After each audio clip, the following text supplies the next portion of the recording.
대제사장들과 서기관들과 장로들이 예수님께 가까이 와서 너가 어떻게 이렇게 가르치고 있느냐? 너의 행동을 너희가 왜 이런 행동을 하고 있는지 그 행동의 그 근거를 밝혀라라고 말씀하고 있습니다.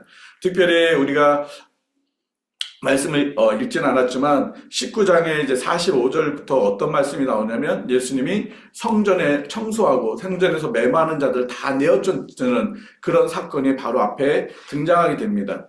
바로 이 바리새인들, 율법사들, 이 대제사장들, 서기관들은 예수님이 무슨 권위로 그 성전에서 그 모든 그 매매하는 자를 내쫓고 그런 일들을 하였느냐라는 것에 대한 그런 의문을 지금 가지고 있는 것입니다. 그것을 통해서 예수님을 향한 분노가 지금 가득 찬 그런 모습을 가지고 또 예수님께 말씀을 하고 있는 것입니다. 이 바리새인들, 이 대제사장들이 예수님을 향해서 분노를 가지고 있는 것은 오늘 본문에는 두 가지로 표현하고 있는데, 하나는 어떻게 너가 성전에서 매매한 자를 청소하고 그런 악한 일을 행할 수 있느냐는 것이고, 또 하나는 너가 무슨 권위로 성전에서 백성들에게 가르치고 복음을 전할 수 있겠느냐라는 것입니다. 왜냐하면 이 사내들인 공회, 그러니까 바리새인들과 그다음에 이렇게 사두개인들을 이렇게 합쳐서 그 사내들인 공회를 만들었는데, 그 공회에게 권위가 있는데 어떤 권위가 있냐면 성전을 관리하고 책임지고 또 말씀을 가르칠 수 있는 사람을 임명하는 권위가 그 사내들인 공회에 있었던 것입니다. 그래서 그 사내들인 공회에서 이렇게 권위를 부여받은 사람이 성전을 관리하고 특별히 성전에서 제사 예배를 드리는 모든 일들을 다 주관하게 되어 있습니다. 뿐만 아니라 성전에서 가르치는 일들 또한 그 권위를 받은 사람만이 가르치게 되는 것입니다. 회당에서 성경을 읽는 것은 그냥 순서에 따라 사람들이 누구나 세움을 받은 사람들은 읽을 수 있지만, 율법을 가르치는 것은 성전에서 특별하게 사내들인 공회에서 권위를 부여받은 사람만이 가르칠 수 있는데, 예수님은 사내들인 공회에서 권위를 부여받은 사람이 아닌데 어찌 너희가 그 성전에서 매매하고 하는 모든 것들을 다 얻고 그 성전에 그렇게 어지럽혔느냐, 하나의 그런 문제이고, 또 하나는 너가 권위를 받지 않았는데, 위임을 받지 않았는데 어떻게 성전에서 가르치냐, 백성들에게 어떻게 너가 하나님 나라의 복음을 전할 수 있느냐라는 그 두 가지 문제를 가지고 지금 예수님을 공격하고 있는 것입니다. 왜 그랬냐면 그 사건들을 통해서 백성들이 예수님에 대해서 감히 함부로 말할 수 없는 그런 모습을 가지고 있고, 그러므로 인해서 이 바리새인들과 이 서기관들이 이 예수님과 대척점을 갖고 되는 그런 어떤 일들 때문에 이 바리새인들은 너무너무 화가 나고 분노가 일어나고 결국은 예수님을 계속 죽이고 싶은 그런 빌미를 가져왔던 것입니다. 그래서 예수님을 오늘도 공격하기 위해서 예수님을 말한 것을 책잡아서 예수님을 죽이려고 하는 그런 의도로 질문을 하는 것입니다. 너가 무슨 권위가 있어서 이런 행동을 하느냐? 너는 사내들인 공회에서 그런 권위를 받지 않았는데 네가 이렇게 행하는 것은 정말 나쁜 행동이다, 악한 행동이다. 그것을 지금 지적하고 있는 것입니다. 그때 예수님이 3절에 뭐라고 대답합니까? 나도 한 말을 너희에게 물어보겠다. 요한의 세로가 하늘로서부터냐 사람에게로부터냐? 예수님의 이 질문 앞에 이 바리새인들 또 대제사장들 서기관들은 예수님의 그 질문 앞에 대답할 수가 없었습니다. 왜냐하면 만약에 세례 요한이 그 세례가 하늘로부터 왔다 그러면 왜 세례 요한을 죽이고 왜 믿지 않느냐라고 반문할 수도 있고, 또 하나는 만약에 사람으로부터 왔다 그렇게 얘기하면 많은 사람들이 세례 요한을 따랐기 때문에 그 바리새인들 이 대제사장들 서기관들이 하는 말에 백성들이 동요됐기 때문에 그들은 이러지도 못하고 저러지도 못하는 그런 답을 내놓을 수밖에 없는 것입니다. 그래서 예수님도 8절에 그런 너희가 대답을 못하니까 나도 무슨 권위로 이런 일들을 하는지 내가 너희에게 알려줄 필요가 없다라고 말씀하시면서 9절에 또 하나의 비유를 들고 있습니다. 이 비유는 권위에 대한 비유를 계속 말씀하고 있는 것입니다. 예수님이 어떠한 권위를 갖고 있는지를 비유로 설명하는 것입니다. 여러분, 비유는 무엇입니까? 깨달을 수 있는, 하나님께서 깨닫게 하는 자들만 알 수 있는 것이 비유입니다. 그러니까 하나님이 깨닫게 하지 못한 자들은 그 비유의 의미를 알지 못한다는 것입니다.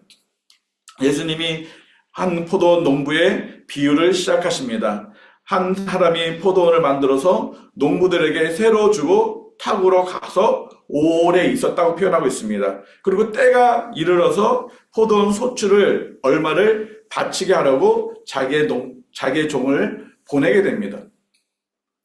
포도원 같은 경우는 농사를 이제 시작을 하면 보통 4년 정도는 이제 열매를 얻을 수 없습니다. 그리고 한 5년 정도 돼야 이제 비로소 포도 그 소출을 얻게 되는 것입니다. 그래서 이 주인도 포도원을 만들고 사람들에게, 농부들한테 이렇게 세를 줍니다. 그리고 타국에 가서 오래 있었습니다. 이 오래 있다는 것은 무엇을 말합니까? 아직 소출을 얻을 수 있는 때가 아니었다는 것입니다. 그렇다면 이 주인은 최소한 4년 정도는 수익을 얻지 못하는 그런 상황 속에 있었다는 것입니다. 다시 말한다면 이 농부들한테 4년 동안에는 아무 그들에게 뭔가 땅을 빌려주고 소출의 어떤 대가를 바라지 않았다는 것입니다. 왜냐하면 4년 동안은 그들 역시 소출을 얻을 수 없었기 때문에 그렇습니다. 그럼에도 불구하고 우리가 보통 우리의 어떤 경제적인 논리라면 내가 뭔가를 빌려주면 그 사람의 장사가 잘 되든지 안 되든지 우리는 그냥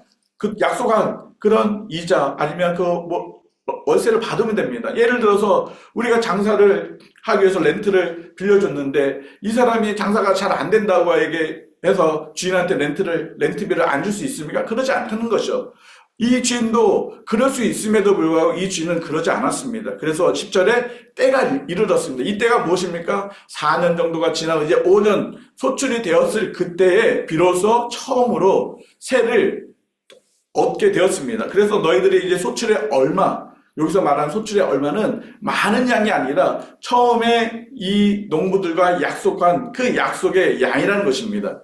그 약속의 양을 받으러 한 종을 보냅니다. 그런데 이 농부들이 어떻게 합니까? 그 종을 때려서 보냅니다.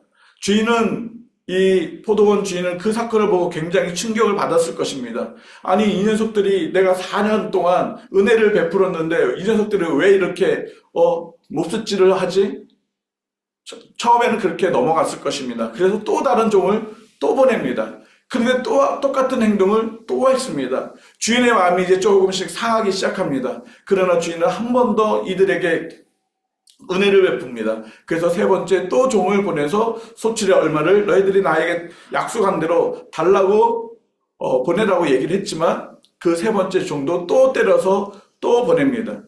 이 세 번이나 이 주인의 그 선함을 이 농부들은 악함으로 보여주고 있는 것입니다. 그때 13절 말씀 보니까 포도원 주인이 도대체 이제 어찌할꼬 라는 그런 어떤 표현을 사용하고 있습니다. 내가 정말 이렇게 악한 이 농부들 향해서 내가 어떻게 하면 될까? 갈등이 일어난 것입니다. 세 번씩이나 그런 악한 행동 속에 참고 참았는데 이제는 더 이상 이 주인이 참을 수가 없는 것입니다. 그럼에도 불구하고 갈등이 일어나는 것입니다. 이놈들을 어떻게 할까? 그래서 이 주인은 마지막으로 그래, 내가 저 농부들을 한 번 더 자비를 베풀어야지. 내가 저 농부들에게 한 번 더 은혜를 베풀어야지. 내 아들을 보내면 저들은 이렇게 행동하지 않을 거야. 내 아들을 보내면 나를 대하는 것처럼 저 아들에게 소출을 얼마를 줘서 보내게 될 거야 라는 그런 마음으로 아들을 보냅니다. 그런데 그 농부들은 그 아들을 보고 어떻게 생각했습니까? 야, 이 아들은 상속자다. 저 아들만 죽여버리면 이 포도원이 우리 것이 될 수 있어. 이렇게 도리어 악한 생각을 하고 그 아들을 어떡합니까? 죽여버립니다. 포도원 주인이 그 아들의 죽음을 보고 어떤 마음이 들었겠습니까? 그 농부들이 그 종을 3번이나 때려서 보낸 것도 쉽지 않은데 아들을 때려서 차라리 보냈으면 나을 텐데 때려서 보낸 것도 아니고 아들을 죽였습니다. 이 아들은 상속자였습니다. 무슨 말이냐면 외아들이라는 것입니다. 더 이상 물려받을 수 있는 아들이 없다라는 것입니다. 이 주인에게는. 이 농부들은 그걸 알았습니다. 그렇기 때문에 이 상속자를 죽이면 이것이 우리 것이 된다라고 생각을 하고 있었습니다. 이 주인은 더 이상 참지 않았습니다. 주인의 그 권위로 어떻게 하셨습니까? 진멸했다라고 16절에 말씀하고 있습니다. 진멸했다. 그 모든 악한 농부들을 다 진멸했다고 말씀하고 있습니다. 그러면서 17절에 예수님이 하나의 비유를 또 연달아 이어가고 있습니다. 건축자의 버린 돌이 모퉁이의 머릿돌이 되었다라고 말씀하고 있습니다. 모든 사람들이 다 버리고 쓸모없는 그 돌 하나가 그 건축하는 데 있어서 모퉁이돌이 무엇입니까? 건물을 지는 데 있어서 기초되는 그런 돌이 모퉁이돌입니다.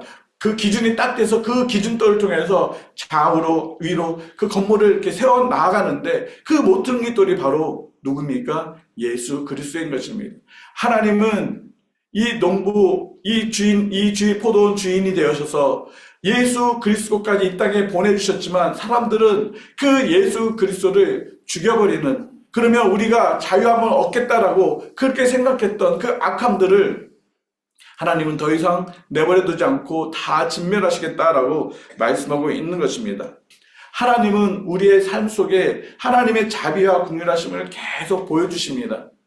그럼에도 불구하고 우리가 하나님의 자비와 긍휼하심을 받아들이지 아니하고 내 생각대로 내 방법대로 내가 원하는 대로 살고 죄 가운데 거한다면 하나님은 더 이상 우리에게 하나님의 자비가 멈출 때가 있습니다. 그때는 언제입니까? 하나님의 심판의 때다라고 말씀하고 있는 것입니다. 그러나 하나님은 우리에게 긍휼히 여겨주고 계십니다.